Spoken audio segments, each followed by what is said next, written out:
911, what is your emergency? Units respond code 3 to a 1050 on the highway. Vehicles are blocking multiple We're en route lanes to the of travel. hospital. Patient is currently having We've got a cardiac 4-alarm arrest and has fire been here. intubated. Send Protesters additional are outside trucks. of City Hall and they are not complying with our Out orders on 1, to hold the disperse. air. In a rapidly changing world for first responders where it seems that every day the rules and norms are changing, there is one voice you can count on to give you the latest in emergency news.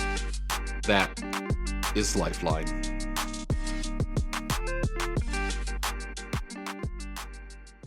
Hello, and welcome back to another episode of Lifeline 911 podcast with your host, Erica. Hello. I am your co-host, Gary, and today we are going to be discussing breaks. How to take them, how not to take them, when to take them, and why to take them, and why not to take too many of them. Right. A whole litany of things to discuss today. Absolutely. Yep. So, as anybody who has ever worked any job, a break is a time when you stop working and go away and to the ether, and then you come back later. So why are breaks so important to take? I think, well, in any business, you need to step away from the job that you're doing all the time. I think it helps to get away from it so that you can refocus. Mm-hmm. You need some time in your day that is for you. We can even be as simple as, making a phone call or just getting your mind off of it. But I think it's super important here because this is, high stakes, high pressure, and it's hard. So yeah. I think it's important that you take a break and step away, clear your mind, and then start again. Mm-hmm. Yeah, I've always felt that you are not going to stay sharp and focused unless you take a break. I think I read somewhere that you should be taking a break every 90 minutes or so if you're doing a mental kind of job. Yeah. So you can reset yourself and, come at it with your best approach. Absolutely. And that is absolutely true. And what we do is mental. Yes, it is. It is absolutely mental. I mean, we are very mental. It is very funny, but it's true. Mm-hmm. It just weighs on you, whether you're taking calls or whether you're dispatching or supervising. It doesn't matter because you are constantly focused. Don't get me wrong, there is downtime, but it's not the same as stepping away and unplugging. Right. From the job or from whatever the task or set of tasks that you have. I just don't think I don't think downtime takes the place of an actual break. No, because especially if you're, working either 911 or dispatch, you've got that sort of Damocles kind of hanging over you. Like any moment, that phone could ring, that radio could key up. And so you're not really de-stressing because you're on that heightened sense of alertness all the time. That is the perfect way. And I'm sure you have, and I'm sure anybody who's listening has seen, especially the newer you are. Mm-hmm. The newer you are to this, you see new people tend to attempt to take a break while they're still at their station. Yeah, and what's the point of that? It's not a break. Because you need to remove yourself from that whole environment.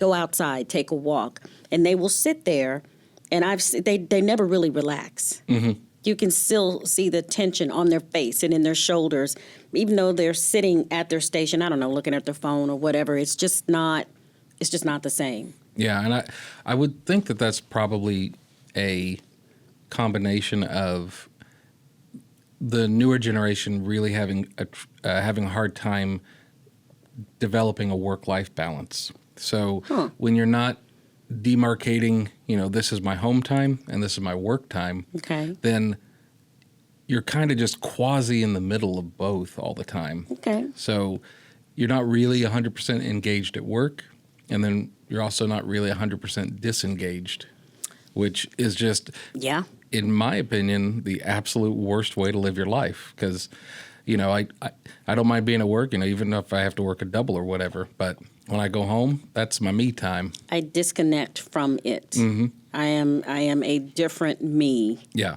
When I am at home. And I think that that's the healthiest way to be. Mm-hmm. And the same is true when you are here and you are taking your breaks because you need to disconnect. I can't say that enough. I mean, that's why they have quiet rooms and break rooms and trails to walk on, that kind of thing. I mean, I know, and our digs are pretty snazzy. Yeah, they are. We get up. There's a whole trail, and it's got plants and stuff and rocks and Lizards and snakes. lizard and okay. Well, maybe not that. I haven't seen the lizards. I would lose my whole mind if I saw, depending on how big the lizard is. Okay, fair enough. That freaked me out, but okay, moving on. But I think that it's Abraham Lincoln that's credited with telling probably an apocryphal story about two woodcutters go into the woods, and the first one, like they've got a big old stack of wood to cut.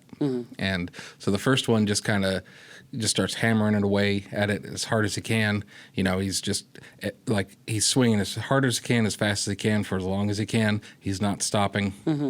And then the other one, when he gets there, he sits down, takes out his stone, and starts just scraping the edge of his axe to sharpen it up, and just sharpens it up. Yeah. And then he'll cut for a little bit, and then he'll stop, take out the stone, sharpen the axe again, cut again, and end up finishing faster than the guy who's just swinging as hard as he can because he sharpens his axe. Yep. And I think breaks, by and large, kind of go with that because it gives you time to reset and to get, like, kind of dump all the RAM from your memory that you had from all the last calls. And, okay, I can start again fresh, and I can be polite and professional with people, even though I may feel like I'm near the end of my rope. True. And it can be as simple as it can be fun to take your breaks because that's how you interact with your colleagues. Right, yeah. Because when you're interacting, especially if you are taking calls, because now if you're taking calls, your attention is on the call. The phone rings and you cannot interact with them and visit and laugh and should joke. not be doing that. One would think. Let's put it like that. One would think that when the phone rings, all of your attention shifts to whatever is happening on the other end of the phone. And the same is true when you're working on a channel, because the radio, when they key up, I've seen dispatchers, they will be in mid-sentence and they stop talking. Yep. And eventually they tilt their ear because now they're listening. And so you can't have that engaged, that water cooler experience until you step away, disconnect, go across the room. Hey, how you doing? And that's how you interact with people. Yeah, because unlike most office jobs, you don't have like a lunch hour where everybody goes out to lunch or That's something true. like that. You're right. It's only during those breaks, and then also downtime. But as we kind of discussed, downtime's also kind of a continuous high stress time. Exactly. But it's during those breaks that you build those relationships with other people, and you come to know them and understand them. And that's how you continue to build the repertoire with them. Yep, and building relationships. And I've seen many a friendship develop over 10, 15-minute breaks when people will cross the room and they may even begin talking about work because that's just where you are. And before you know it, several months go by, and now on their breaks, they're talking about the movie they went to see or the picnic or whatever it was that they went to do. It allows you an opportunity to disconnect from the job and get to know people. Yeah. And like you said, build relationships. Yeah, because these people at work are the people you spend the most amount of time with. It's very true. Which is a terrifying thought. No. But yeah, you spend so much time with them, so you need to work to develop those relationships, and also, again, just kind of getting out of your own head with, whatever's going on. Taking your breaks is essential because it keeps you as an employee ready to either take the next call or dispatch the next one. Because say you're a dispatcher and you haven't taken your break, and you're like, I'll take it later. And then you get a big call that comes in, a really high-stress call, one that you might not be able to get up for 2-3 hours. Yep. Then you're going into that call already handicapped because Yes. you're stressed out, you're burned out, you're not thinking clearly. You haven't had a chance to refuel because you haven't had an opportunity to, again, we're going to keep saying the word, disconnect, grab your lunch, go to the break room, sit down, decompress, and then you are refueled, recharged, and ready to go when all hell breaks loose. Because that's the worst thing. You're sitting there at your desk, you take your break, your quote unquote, air quotes break when you're at your station, and you use that time, you get up, you run to the ladies' room or the men's room, you come back, and you have not decompressed fully, and now it's on. Yeah. And now another hour and a half, you might not be able to get up. And the same is true with taking calls, because if you get a large surge of calls, you might not be able to take a break. And now you're just mentally exhausted. Never mind nature calling. Yeah. I mean, well, when she calls, you have to answer. But, like, Well, you know. you run into a problem if you Yeah. haven't taken your breaks. You might be able to take care of that, so it won't be such an urgent situation. Yeah. I'm not going to go too much further, but everybody knows no what need I to mean. do that, yeah. But, yeah, so taking the breaks allows you to be the best you can be in what you're doing, because otherwise you're going to be exhausted. It's like you wouldn't expect an Olympic sprinter. The Olympics are coming up. So you wouldn't expect an Olympic sprinter to just keep running all day, every day. They need to take a break. And that may not be a good analogy, because there's also like marathon runners, but. But even then, there's a beginning, there's a middle, there's an end, and your work day should include all of that, and it should include the small breaks. They're built in for a reason. They're built in for your work well-being, so that you won't overload and burn out. Absolutely. Burnout's another big issue. Like, usually people talk about it in terms of, taking on too much overtime, but not taking breaks, your lunches, just de-stress, that will really burn the candle at both ends. Absolutely. And then you're going to be down to, the quick and not have anything left to give. Well, and you're wondering and then before long, you wonder why you're snapping at your coworkers, and you wonder why, when your leadership comes to say the simplest of things to you, you're tensed up, and it may not seem like a break would fix that, but it is, again, decompressing. You're allowing yourself to disconnect from the work, and it's not just constantly building, so that anytime anything goes wrong, you're not already so high-strung. Yeah. Your breaks just allow you to do that. They break up the day. They're called breaks for a reason. Yeah, they break up the day. Can you imagine just trudging along? I don't know.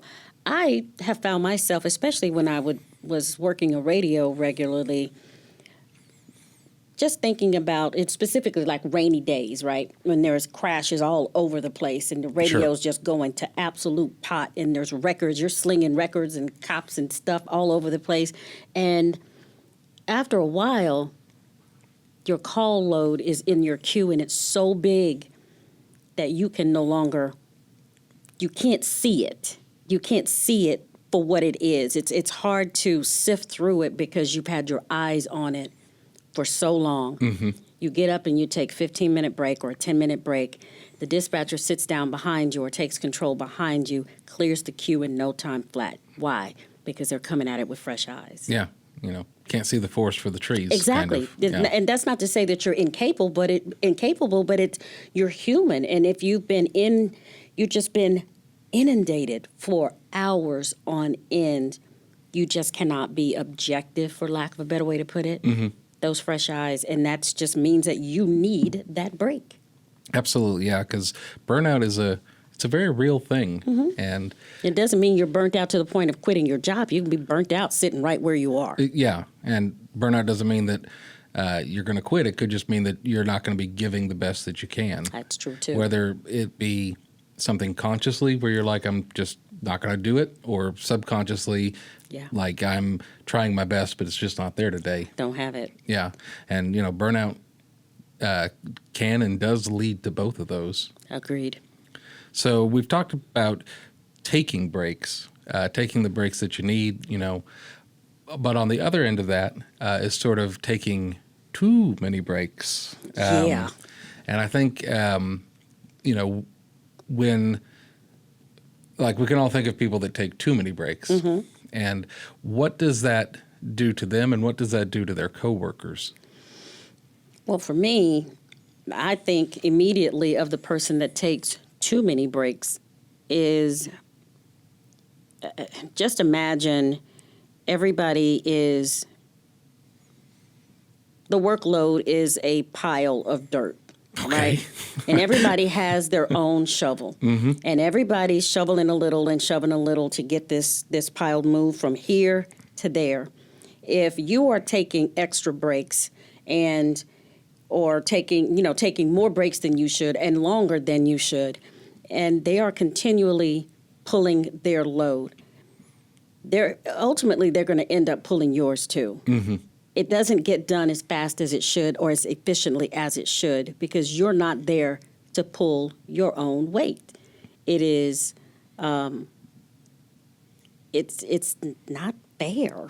Right. Ultimately, yeah, because you're kind of pushing your dirt pile onto other people to take care of, and they've got to do that in addition to whatever they're also doing. Yeah. And that's another way to get a good amount of burnout is because they can't then really have that downtime in between calls, even if it's not them missing their breaks. Call centers are designed to have a certain number of call takers based on historical call volume. And when something gets thrown into the mix, like one less person because they're up all the time, it makes it harder for everybody else to kind of get through their day. Yeah, it absolutely does. And not to mention, it creates animosity, distrust between you and your colleagues. Because if you think that they do not notice, I promise you, they notice. They do. They absolutely do. Especially around this camp. We find out a lot of times because, let's be honest, as supervisors, we can't watch this. It's too big. It's too many of them. And we're doing our own thing, right? So we can't, and we hope that we would never have to watch individuals that closely. They tell us when there's an individual or more than one that are taking advantage of the fact that we can't see everything. It creates distrust between you and your colleagues now. Yeah. And, even though we as supervisors may not be able to watch everything, all the time, it is very easy and very obvious when you pull specific reports when people are sort of playing, the busy out game or the, I'm getting up for break too many times game. That sticks out like in a report. It does. And one of the good things about having all these computer machines here is that you can run a lot of these types of reports. Absolutely. So we can see it. We can see a whole picture of your day based on these reports that we can see. And actually something that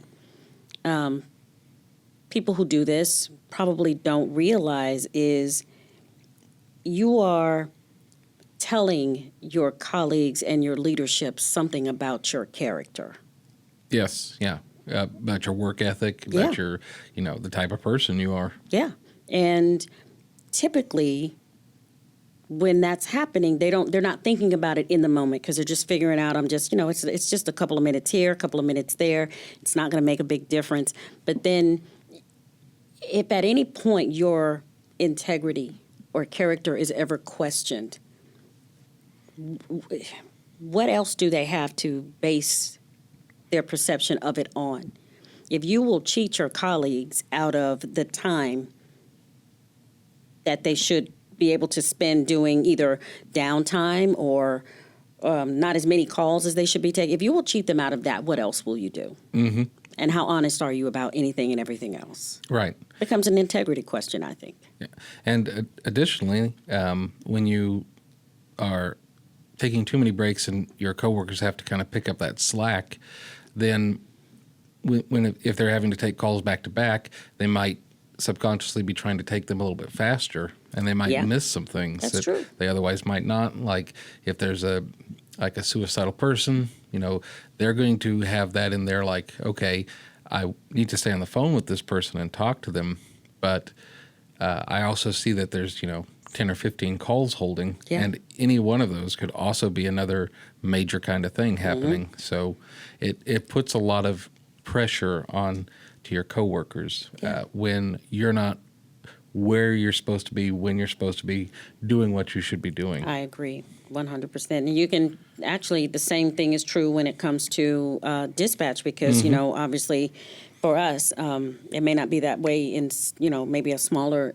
agency, but for us, it's a body for a body. And a dispatcher has to take control of that radio in order for the other one to get up and go do whatever. And if you are taking an extra 2-3 minutes on your break, and the next one is taking an extra 2 or 3 minutes on their break, and the next and the next and the next, and before you know it, we're an hour behind. Yeah. We're 30 minutes behind on what should be a well-oiled machine. We're right up, you know, we're clipping along because we do this every day, all day. And if people stop caring about how much time they're taking, they don't realize how those minutes add up. Yeah. Especially if everybody starts to do that.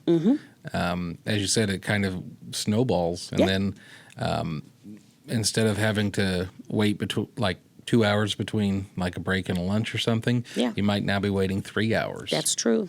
And again, even if you want to get up and sharpen your axe, as they say, you know, if there's not a body to relieve you, you can't do that. Yeah. And dispatch is definitely that. Whereas, in the call world, it's not as intense as that. But it's real nonetheless. Yeah. Because when I first started, when I was a call taker, whenever we were holding calls, we would suspend breaks and lunches to kind of get through whatever call spike was going on. Right.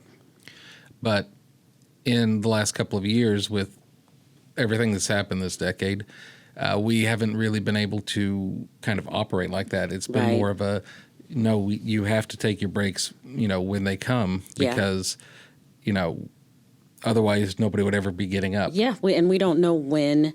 We don't know when the next lull is going to come. Yeah. And your mental and emotional and physical well-being is still something we have to consider. And we can't just say keep pressing through, right? Because we don't know when the break is going to come. So you have to take your breaks.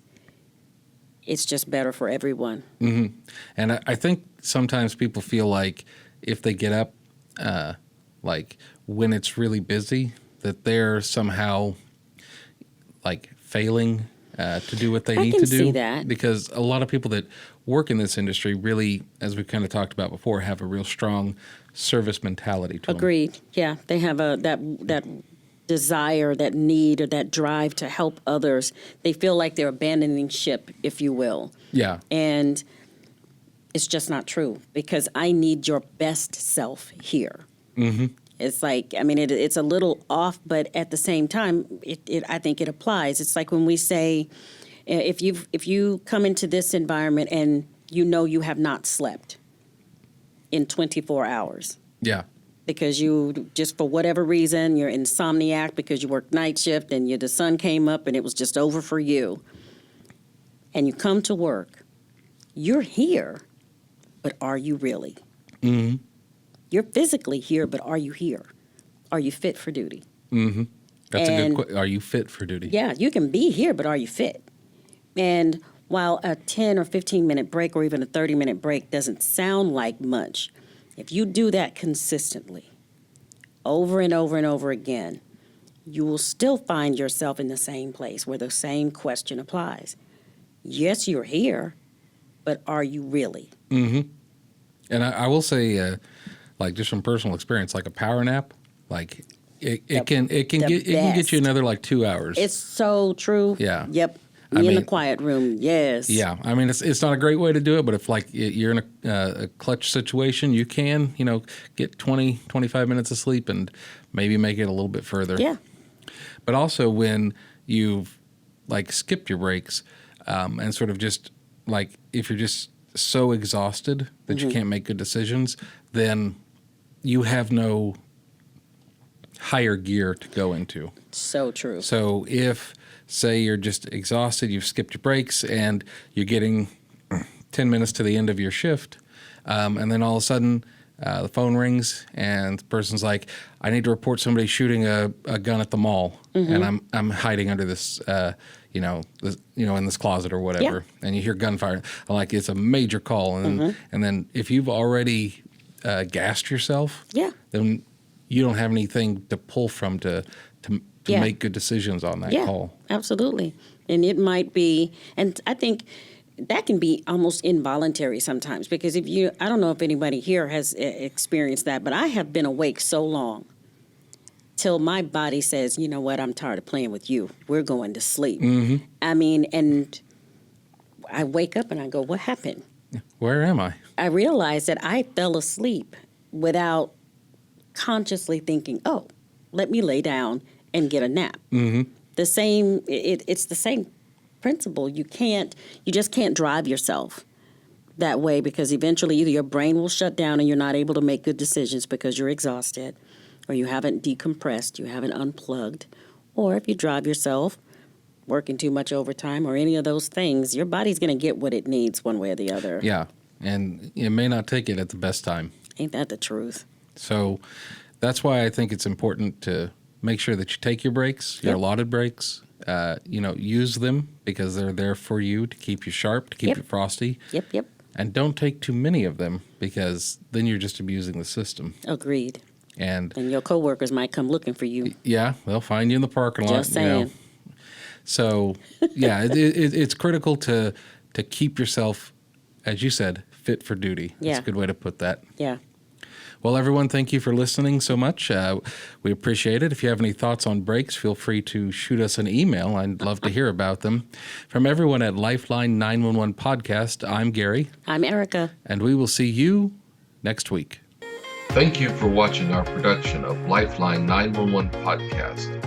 If you have any questions about the topics we discussed today, or if there's something specific you'd like us to cover in a future episode, send us your questions at lifeline911podcast@gmail.com. Stay safe out there. Until next time, this is Lifeline 911 signing off.